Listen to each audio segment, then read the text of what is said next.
तो उत्तर प्रदेश के बाद बिहार का रुख करते। बिहार के रक्सौल से लगती सीमा पर नेपाल के 12 जिले में पुलिस ने 93 लाख अधिक के नकली नेपाली नोट के साथ 5 लोगों को धर दबोचा है।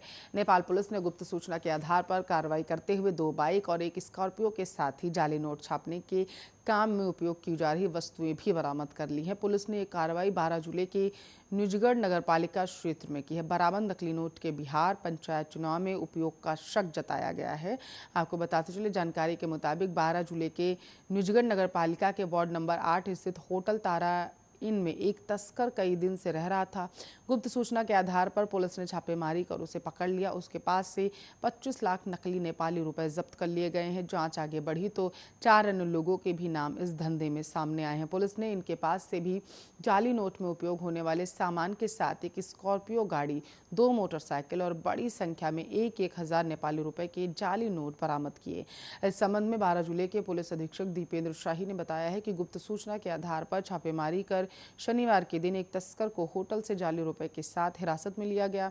रविवार को उसके 4 साथियों को भी हिरासत में लिया गया। अब तक कुल 93,64,000 रुपए नेपाली रुपए के जाली नोट इनके पास से जब्त किए गए। जाली नोट बनाने के अन्य सामान के साथ मोबाइल, मोटरसाइकिल, स्कॉर्पियो गाड़ी भी जब्त की गई। उन्होंने बताया है कि पकड़े गए सभी तस्कर नेपाल के रहने वाले हैं। इनके खिलाफ नेपाल के कानून के मुताबिक केस दर्ज किया गया है। एक सवाल के जवाब में दीपेंद्र शाही ने यह भी कहा कि बिहार में चुनाव है और सीमावर्ती इलाके में नेपाली रुपए का प्रचलन है। पंचायत चुनाव के लिए जाली नेपाली नोट के उपयोग से इनकार नहीं किया जा सकता। जांच में ये भी पता करने की कोशिश की जा रही है कि उनका बिहार में किसी से संपर्क तो नहीं।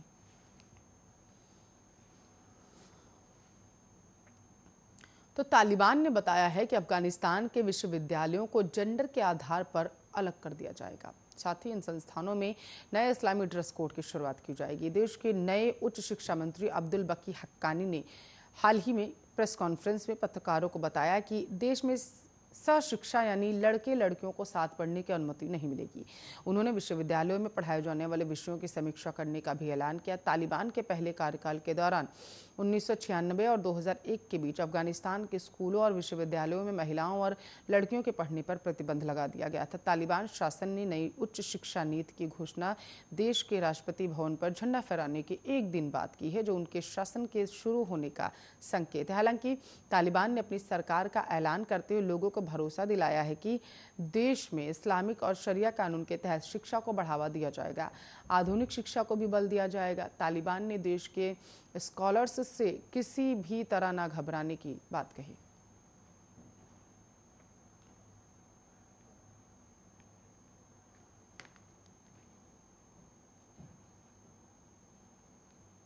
तो दिल्ली के मुख्यमंत्री अरविंद केजरीवाल ने चांदनी चौक के पुनर्विकास के बाद उद्घाटन करने पहुंचे थे। वहां पर इस दौरान सीएम केजरीवाल के साथ दिल्ली के शहरी विकास मंत्री सत्येंद्र जैन भी मौजूद रहे। उद्घाटन के बाद मुख्यमंत्री ने कहा, दिल्ली की पहचान पूरे विश्व में चांदनी चौक से। हालांकि इसकी पहचान चारों तरफ लटकते तारों के साथ और मुसीबतों से भी हो गई थी, जिसे इस पुनर्विकास में दुरुस्त कर दिया गया।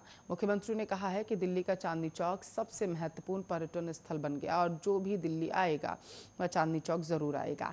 आगे हमारी सरकार यहां पर स्ट्रीट फूड को बढ़ावा देने की योजना पर काम करेगी। पुनर्विकास के बाद लोगों का खास आकर्षण इस जगह पर हुआ।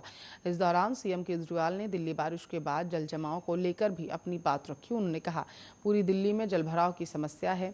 यह समस्या उन्हें विरासत में मिली है और ये बहुत जल्द ठीक नहीं होने वाली। इसके लिए प्लान बनाया जाएगा, लेकिन ऐसा करने में वक्त भी लग सकता है। बताते चले कि बीते दिनों दिल्ली में तेज बारिश और जल निकासी न होने के कारण अलग अलग जगहों पर जल जमाव हो गया था। सड़कें दरिया बन गई थी।